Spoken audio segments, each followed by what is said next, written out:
Hello and welcome, my friends, to Halloween and to my October wrap-up, which I will not be doing in this voice because I might die of throat dryness.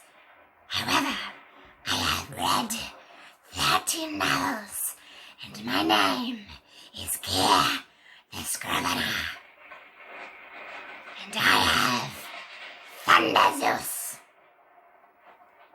Now, I might have voting, because Halloween is not yet over. My first book happens to be called My Cousin Rachel, and is a 4-star book. I read this starting and finished on the 17th of October, and it was wonderful because I had not been reading barely at all. I'd only read a few comics in the end of September and largely hadn't read anything. And then this book came along, and I'm coming back from Thanksgiving, and it starts playing, and I'm in love. The first couple paragraphs are beautifully eerie. It's talking about this boy, or this man who was haunted, or who was hung, and now his corpse is 3 days old, and how they hung people in the old days. And we have Philip, who was a young boy at the time, narrating this, and they don't now. And he asks the question of, even now, I'm still not sure, is Rachel innocent or not? And then we tell the story in which he's a young man. His parents died when he was an infant, and he was raised by his older, by 20 years, cousin named Ambrose. He has rheumatism and goes each spring into the warmer season this year to Spain and Italy, where he meets their far distant cousin they've never met, and they marry. And then he sends these tormenting letters back and stays 2 years. And then when his last one, who says, "Rachel, my torment, please come, Ambrose," and he comes and he finds an empty villa and his cousin well dead.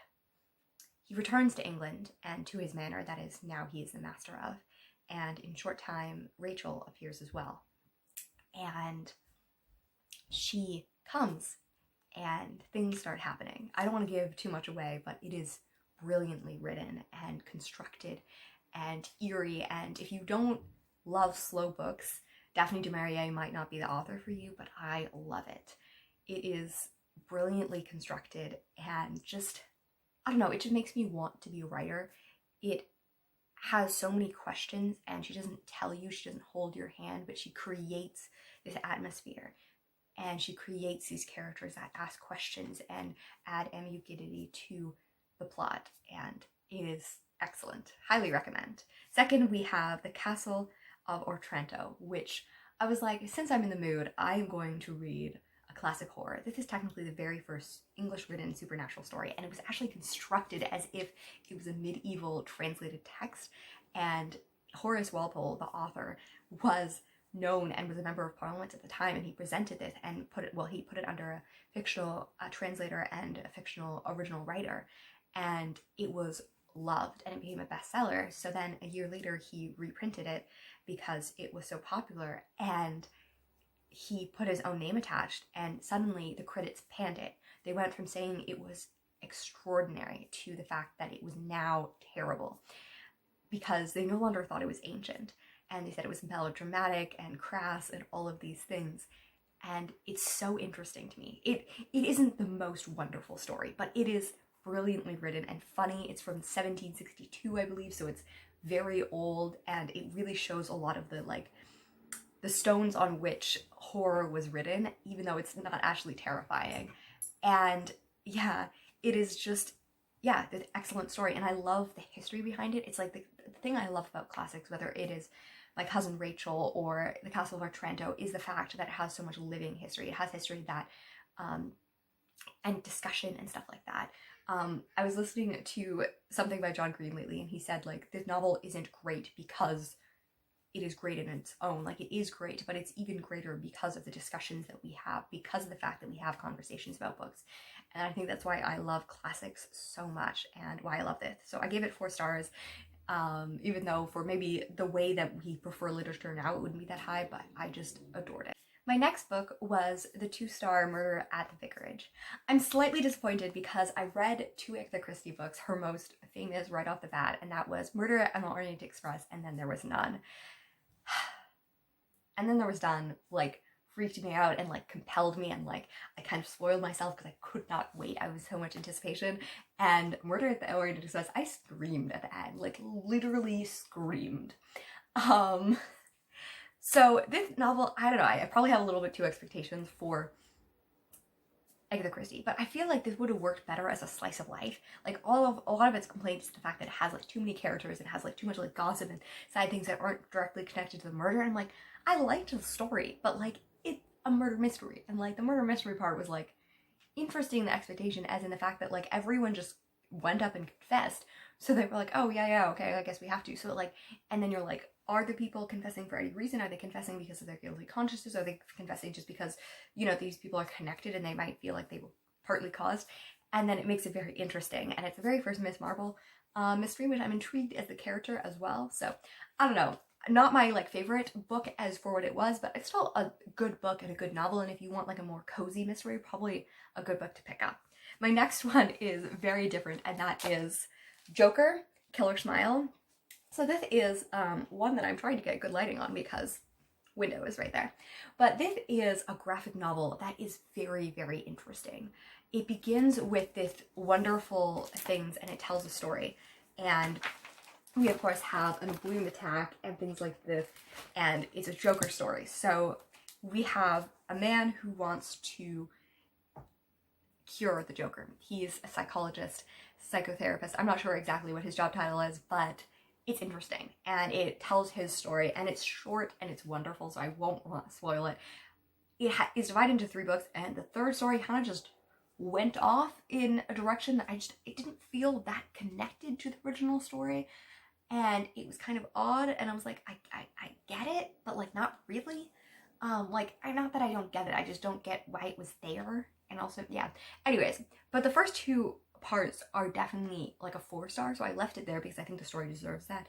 And even though many people would say the story is probably a little trite, I actually really, really enjoyed it from someone who has a background in psychotherapy, as well as someone who just loves, like, you know, the twisting and psychology of the mind. And I think this is a great one. And yeah, like this kind of art makes you a little like, you can't stare at it for a long time without getting like unsettled, which I appreciate from less creepy books. I did read some that were not like horror mystery.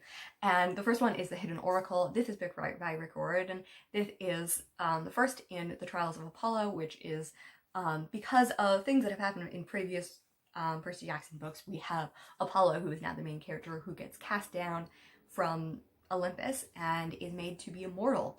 And now he has to just kind of figure out how to do life. And he's a little cocky, and he doesn't have a lot of skills. And he also has to be at camp with his kids, which is really awkward. And you're like, hey, yeah, these children that I just, you know, conceived and then left.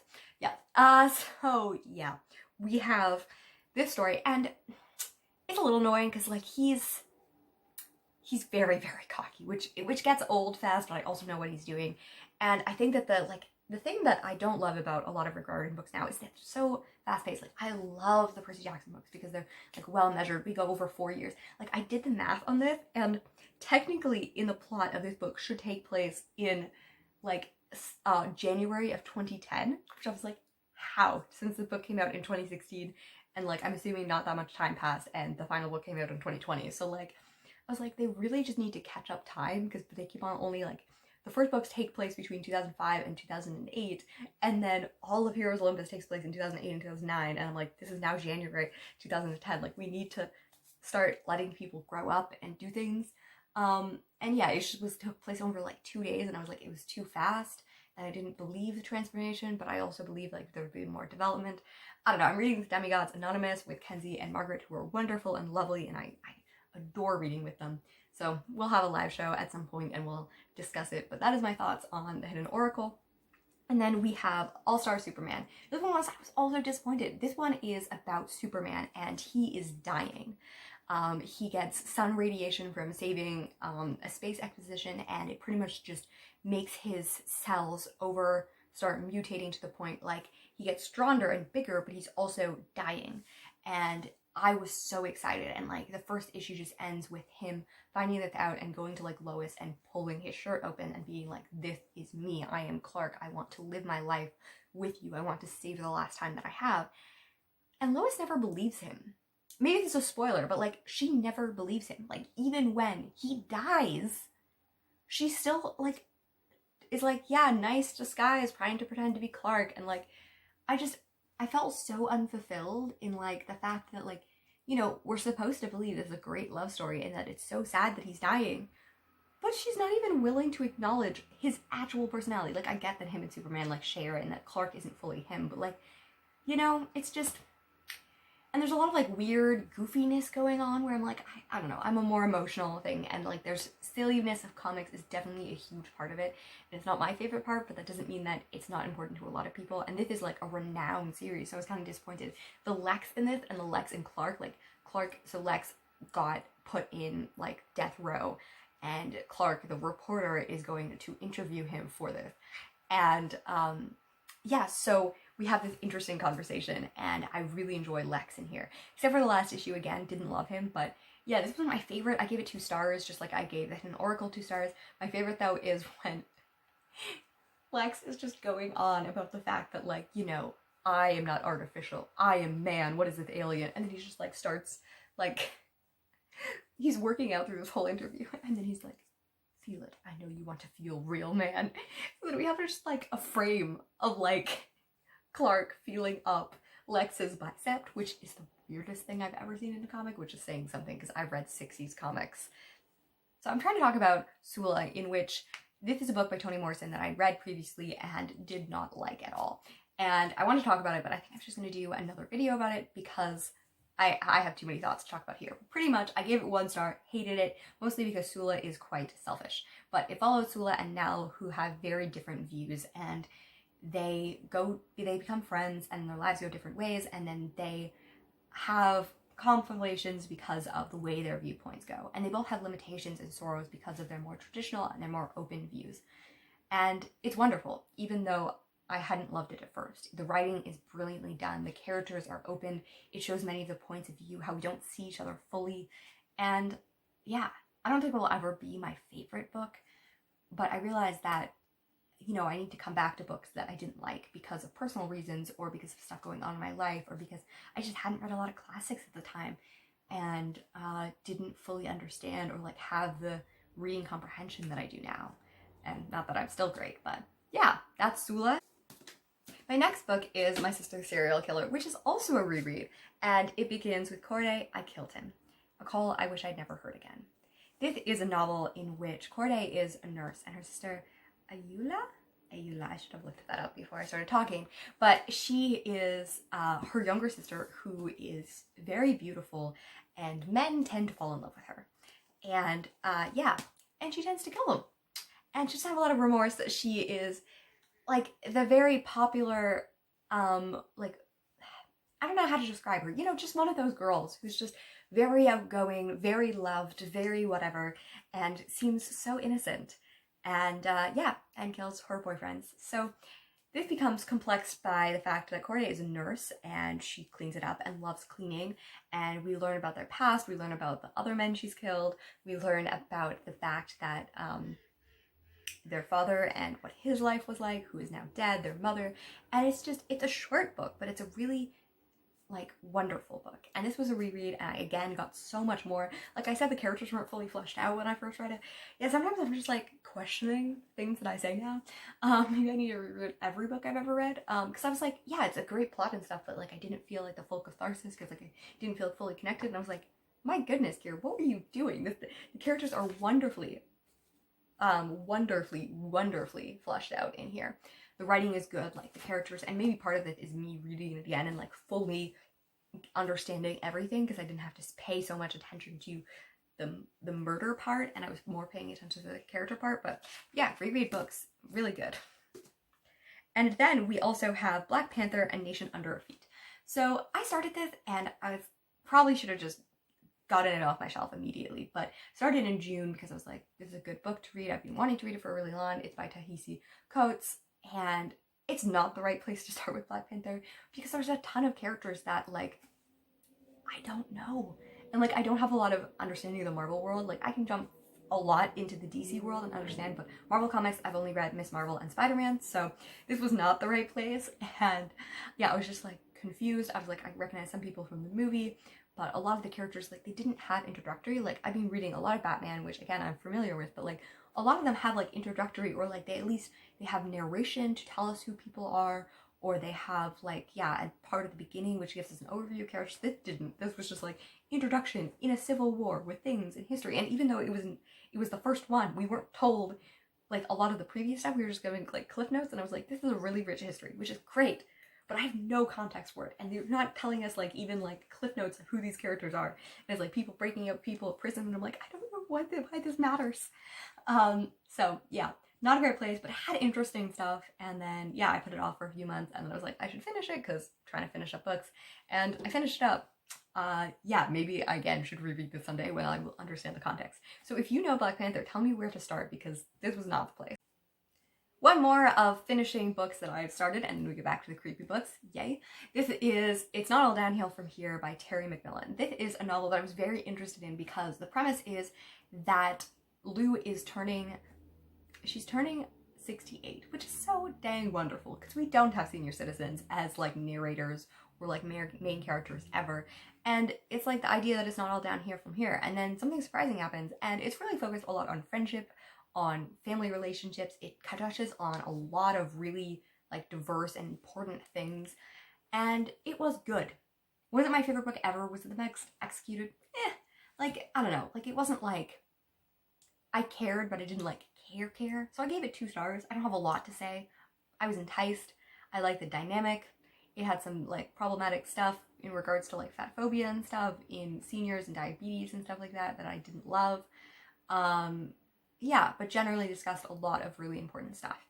And then we have One Flew Over the Cuckoo's Nest. I've been anticipating this book for a really, really long time, and I decided finally gonna read it, and I did. And I liked it. I gave it 3 stars. I feel very conflicted because I was so compelled reading it. Like, I think I read it in one sitting. It was excellent and like eerie, and yeah. But the sexism and racism was a lot to swallow, and I still, again, don't know how to process wonderfully written books that also have very wrong content in it, because I feel very wrong, especially when they're so popular anyways. It's like, what am I using my voice for?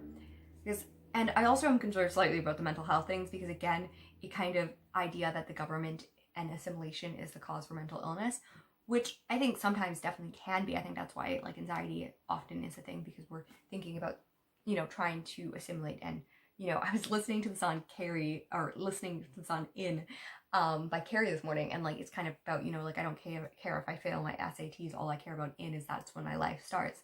It's the idea of high school, but like this is kind of that in general, that like the government, or the Combine, as Chief, the main character, talks about, is the fact that the government is trying to conceal him. And we don't know exactly what led to him, but he's one of the people that is actually committed to the asylum, meaning that he can't leave. And we know very much that he was a war hero and a football star, and that he pretends to be deaf and mute. And he talks about the fact that he didn't start that as much as people just started doing that when he was young. He's Native American. He's from the Columbus something tribe. I'm not as familiar with American indigenous people as well, but I will look it up and put it on the screen. And then we have his story where government workers came when he was a young boy and took his father's land away. They coerced him, and when he didn't agree, they beat him and stuff in the streets. And it's horrific. But we have him who, when he's trying to talk to these government, they're just like ignoring him. And he just talks about being smaller and smaller and smaller, which can be really good representation for a lot of how a lot of us feel, being smothered by society, even though this man is 6'8", so a very large man, but feels so small. But yeah, a lot of this, like the idea that the matriarchy is a bad thing is brought up. The fact that like all of the villains are either black men or women, and that like pretty much everyone is victimized by a black man or a woman is hard. It's hard to swallow. If you have read this and have thoughts, I would love to hear it. I'll probably do a review of this as well and have more concise thoughts. My next book is You, and I will save you doing this the whole time because it doesn't quite match up, which I don't know makes it eerier or just weirder. So I had heard about this book, and then the TV show came out, and then I watched the TV show, and then I started watching it again with my friend, and then I watched the second season, and then I watched through it again completely. So I am very familiar with the TV show, and I love it. This book I started last year, and I found it very hard. This book is very graphic and very, very disturbing. And now I finally finished it on audiobook. I don't know if I would have been able to finish it physically, to be honest. It's interesting. I gave it 3 stars. I don't like it as much as the TV show. I know. Shock, shock, shock. This is, if you're not familiar, it's in second person, so it's like you did this, you did that, and this is Joe Goldberg, you know, your everyday bookseller who has a slight issue with obsession and women and also murder and also stalking, and he does it for your own good. I just have to know you and be in your house. Yeah. So he becomes obsessed with this wannabe writer, and the story gets creepier from there. And we really follow the TV show. You know, it's conflicting because it's framed as almost a rom-com, and we have it, and you know, Penn Badgley is so charming and handsome and white that, you know, we're like, yeah, he's fine, even though, you know, he's invasing, and we see the justified reason. It becomes, you know, what is the justification of love, like love conquers all, or, you know, the nice guy trope where he's obsessive and stalking. And yes, I've had this happen in my life, like actually, like, you know, like I've had actually real stalkers, like police report stalkers, and I've had, you know, guys stalking me, and sometimes the guys stalking you are less creepy than the guys I had to, you know, the strangers who were adults and I was a child. Anyways, probably talking too much about this, but like what I'm saying is like this is like a real thing, like guys actually do this. And yeah, anyways, what I'm saying is like you can see it and you're like, oh yeah, like this is behavior that you assess, but like this, he's so much more obsessive and disturbing because we don't ever see the charm, and like everyone I think appears in a worse light, and it's terrifying. And he is so obsessed with bodily fluids. I literally that night could not sleep because I kept on having bodily fluids in my mind because he's just so weirdly obsessed with them and talks about them so much that it just became a repetitive. And as someone who has slight tendencies toward OCD cleansing and cleaning and washing my hands to the point that they bleed, the bodily fluids just really did not do a thing. Anyways, yeah. So what I'm saying about this book is, this one is, if you want to be disturbed and terrified, read this book. If you want to have a psychological discussion about the implications of love conquers all and nice guys, I would probably more press toward the TV show, which is still disturbing, but not as graphic. One of the pleasant surprise was Looking for Alaska by John Green. This is his very first novel, and John Green is one of my favorite people, although I haven't read very many of his novels. But this book I started 2 years ago because I was like, I want to read his books. And then, I don't know, the character is like slightly, I don't know, they're teenagers. But he's a little like obsessed with women and like not the most respectful because he's a teenage boy. So I was like, a little off. But then I started listening to an audiobook again, and you know, again, this book, I finished it, and my like non-even conscious thought was, and like I said it out loud, even though it was like 2 a.m. and I was like, I wish I'd read this in high school, because it deals with so many really beautiful and lovely things that like I think is really important, whether it's sorrow or forgiveness or like becoming one and becoming friends, that, you know, like the first people that you fall in love with as friends, the people that like you bind and you feel connected, and all of these things that are so important. And this covers it really well. And the fact that, you know, like the kids pulling pranks and being mischievous and the kids getting 90s aren't always like different kids. Like that was definitely like the people I was around. Like we weren't, you know, we got good grades, so that didn't mean that we were like super well behaved and the stereotypical nerds. So I loved the crossing over of there. Yeah, I loved, you know, the conversations around sexism and stuff like that. Like he presents Miles in a way, and then he talks about things later on, and is it the most nuanced way? Not that it's not nuanced, but it's not as developed as some of the other themes, but it still is like there. So yeah, and I really loved it, and should do a review as well. And then we have The Hunting of Hellhouse. I loved this novel like so much. This was my second read through, and I caught again so much because Shirley Jackson is a genius, and she is just incredible. And now that I've read it, you know, We Have Always Lived in the Castle and we have like the short stories of hers. I have a better understanding of who she is as a writer. I was picking up on so much. I was so freaked out that like I stood with my like back, like I was laying down, and I just like moved up so that my head, like my back was against the wall and not the bed, because Wiccan is under the bed, right? And I was just like, I heard my roommate get back up in the middle of the night, and I was like, hi, I need human contact. I'm scared. So yeah, it was definitely scary, and more in a like a psychological way than many other ways. But it's eerie and atmospheric and like whimsy, and also super super funny. Like the dialogue is really funny, the character dynamics are really funny, the narration has a lot of jokes at itself, and like I don't know, it's just such an incredible writer, and Shirley Jackson is amazing. I wish she had lived longer and written more books, but I don't have any of her like huge novels left, but I'm excited to read a lot of her extended works and short stories that I haven't read already. And yeah, those are the books that I have read in October. It's still the 31st, still Halloween. So I might finish Dracula tonight, but I will let you know and add a clip in here. But otherwise, I'm Kayla Scrivener, and this is October. And if you want to keep up with my reading while I do it, or my writing, because NaNoWriMo is right around the corner, I will be posting more on my Instagram, which is Kira Scrivener. Have a great day, and see you next time. Bye.